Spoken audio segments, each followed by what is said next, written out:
Welcome to my YouTube channel. I hope so you will enjoy my videos. Thank you and please support my channel. Hello সবাইকে, good morning. আমি মালবিকা আর মালবিকার গল্প কথায় আজ এই নতুন গল্প নিয়ে চলে এলাম। আপনারা সবাই কেমন আছেন? আশা করছি সবাই ভালো আছেন, আমিও বেশ ভালো আছি। তো সকালে ঘুম থেকে উঠেই দেখি এইদিকে মাছ ধরার প্রস্তুতি অলরেডি শুরু হয়ে গেছে। আর ওই যে আমার মেজ দিদির ছেলে, ও অলরেডি বসে গেছে ওর বাবার মাছ ধরা দেখবে বলে। ও খুব মজা পায় আর আমরাও কিন্তু বেশ ভালোই মজা নিতে থাকি। তো জামাইবু চলে গেছে জাল দিয়ে মাছ ধরার জন্য।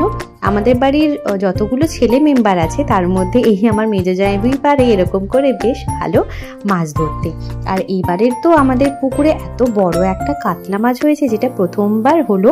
এর আগে এতটা বড় কখনোই কাতলা মাছ হয়নি। তো বেশ দেখে খুব মজা লাগছিল। তো ছোটবেলাতে খুব একটা মাছ ধরা এরকম করে কখনো দেখা হয়নি, কারণ আমরা মানে বাবা চাকরি সূত্রে তো অন্য জায়গায় থাকা হতো, সেই জন্য সেখানটাতেও সেইভাবে জিনিসগুলো কখনোই দেখে এতটা ফিল করা হয়নি, যেটা এখন এসে নিজেদের বাড়ির পুকুরে সেইভাবে আমরা প্রত্যেকেই দেখতে পেয়েছি।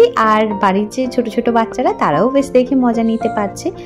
ছুটির দিন ছিল, পুজোর সময় যেহেতু, সেই কারণের জন্য বাড়িতে সবাই একসাথে একটু হাজির হয়েছে।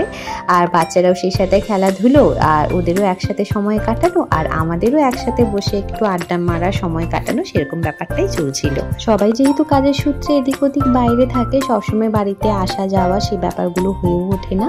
কিছু না কিছু একটু ওকেশানে তখন সবাই একসাথে হয়ে মজা করা, সেরকম ব্যাপারটাই হয়। তো আমাদের ফ্যামিলি মেম্বার যেহেতু অনেক বেশি, তো সেই কারণের জন্য সবাই এক জায়গাতে হয়ে গেলে বেশ দারুণ মজা করতে পারি আমরা। তো এইদিকে এখন আমার যেহেতু যখন তখন একটু খাবার ইচ্ছে তো হবেই, তো সবসময় তো সব কিছুটা খাওয়া হয়ে ওঠে সেটা হয় না। তো দাদা বৌদি আসার পর জিজ্ঞাসা করছিল কি খাবো আমি, তো সেই হিসেবে একটু ব্রেড পকোড়া বানিয়ে আমাকে দাদা বৌদি করে খাইয়েছিল, বেশ ভালোই লেগেছিল। তো এরপর সবাই ঠাকুর দেখতে যাবে বলে বেরিয়ে পড়ে।